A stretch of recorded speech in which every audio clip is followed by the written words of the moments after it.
Do you have darkness around your mouth? That's called perioral pigmentation. Usually చాలా మంది patients around mouth pigmentation తో suffer అవుతూ ఉంటారు. It's a very disturbing concern and also a very stubborn pigmentation. So here are some of the reasons why you might get perioral pigmentation. ఒకటి మనకి dry skin ఉండేటప్పుడు రావచ్చు, లేదు అంటే atopic dermatitis, seborrhoeic melanosis, pigmentary demarcation lines ఉండేటప్పుడు కూడా మనకి రావచ్చు.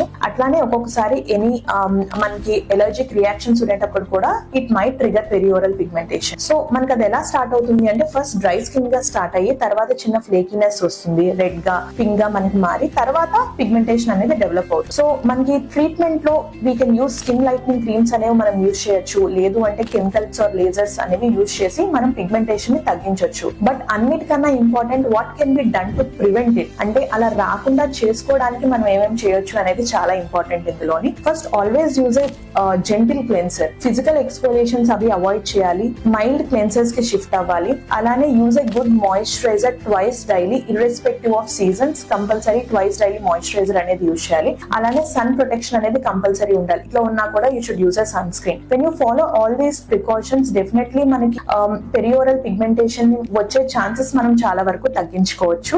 ఒకవేళ అప్పటికీ ఉంటే we can go for treatments. Consult your dermatologist. This doctor Sneha, consultant dermatologist at Dr. Neha Skin Clinic.